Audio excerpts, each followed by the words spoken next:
नित्या की शादी को लगभग 1 साल भी नहीं हुए थे और उसका तलाक हो गया।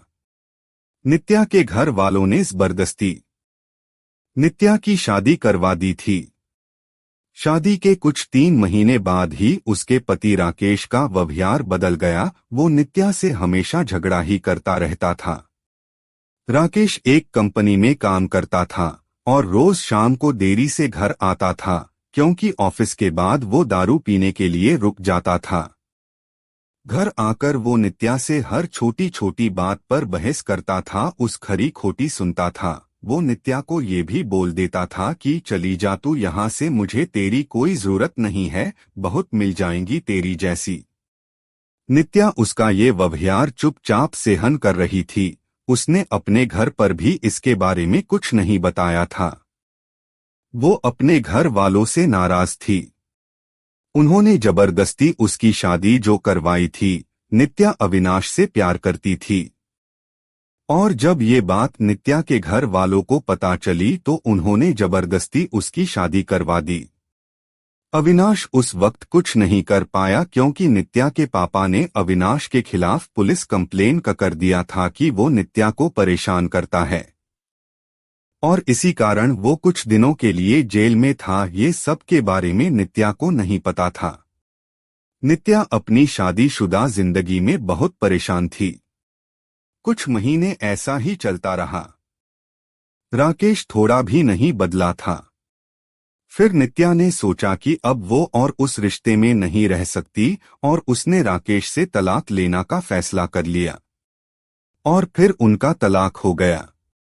तलाक के बाद नित्या ने अपने मम्मी पापा को सब कुछ बता दिया और उन्होंने नित्या को बहुत डांटा कि क्या हो गया था ऐसा कि तलाक ले लिया, अब क्या करेगी, कहाँ जाएगी, कौन करेगा इससे शादी। ये सब सुनकर नित्या ने उनके साथ रहने से इनकार कर दिया। वो एक छोटी सी कंपनी में काम करने लगी और कंपनी द्वारा दिए गए घर में रहती थी।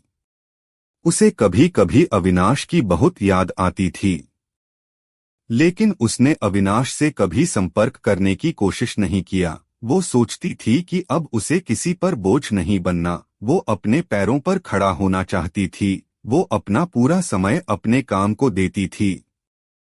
उसका काम इतना अच्छा था कि 4 महीनों में ही उसका प्रमोशन हो गया और वो अपने डिपार्टमेंट की हेड बन गई।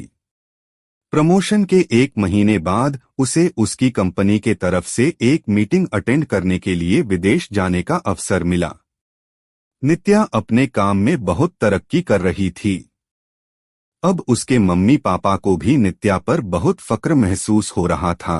अब वो पछताते थे कि उन्होंने उसकी शादी गलत घर में कर दिया था। नित्या विदेश जाने की बात से बहुत खुश थी। 4 दिन बाद की उसकी टिकट थी। उसे कुछ खरीदारी भी करनी थी। फिर वो अपने ऑफिस के पास एक मॉल में गई। उसे कपड़े और कुछ मेकअप का सामान लेना था। वो मॉल में घूम रही थी, कपड़े देख रही थी, तभी किसी ने पीछे से उसके कंधे पर हाथ रखा।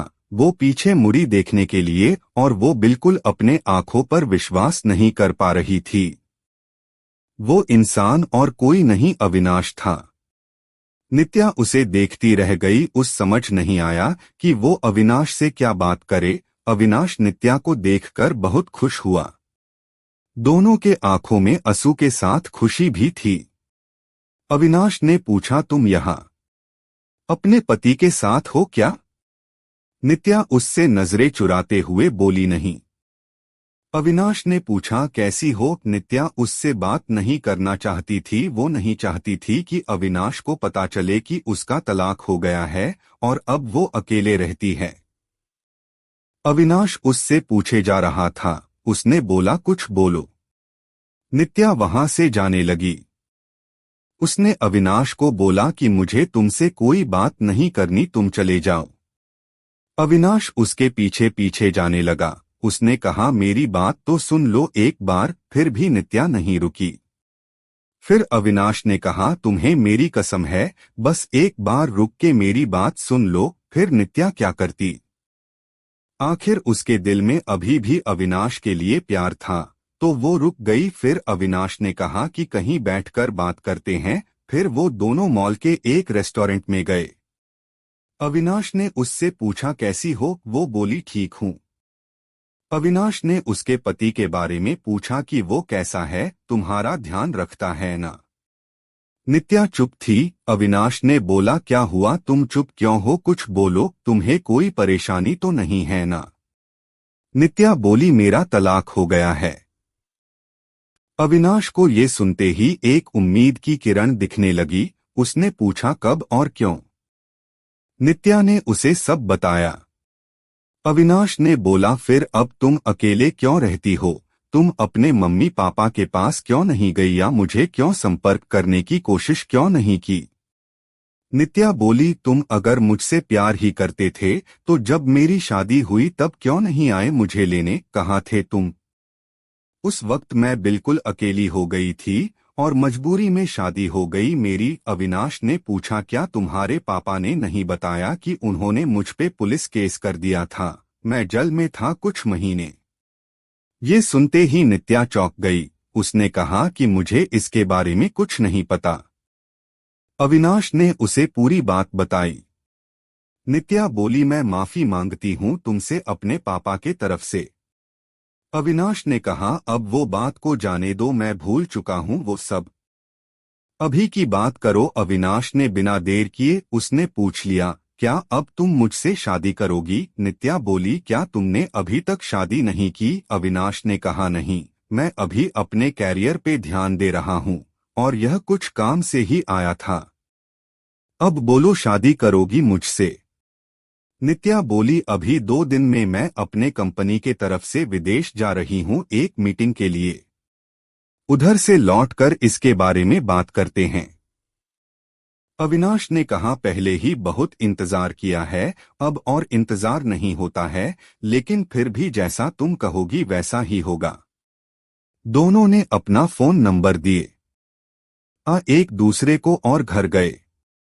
अविनाश उसे रोज फोन करके उसका हाल चाल पूछता रहता था। एक सप्ताह बाद नित्या अपनी मीटिंग खत्म करके लौट आई थी। अविनाश उसे मिलने के लिए बोल रहा था, लेकिन नित्या अपने ऑफिस में बहुत व्यस्त रहती थी। उसने कहा कि हम रविवार को मिलेंगे।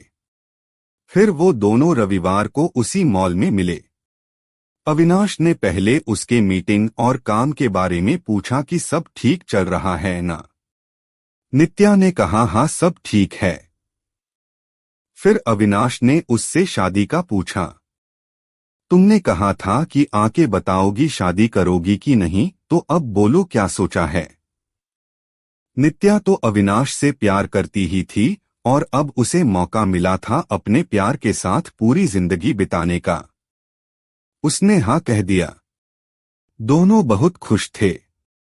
नित्या ने अपने घर पर अविनाश के बारे में सब कुछ बता दिया और इस बार उसके घर वाले उसके इस फैसले से मान गए क्योंकि पहले उनसे एक गलती हो चुकी थी। अब वो फिर से अपनी बेटी को तकलीफ में नहीं देखना चाहते थे। 1 महीने बाद उनके परिवार ने उनकी शादी करवा दी। अविनाश ने अपना खुद का एक बिजनेस स्टार्ट किया था, तो अब नित्या उसके साथ उसके बिजनेस में हाथ बटाती थी और वो दोनों खुशी खुशी हमेशा के लिए एक साथ हो गए।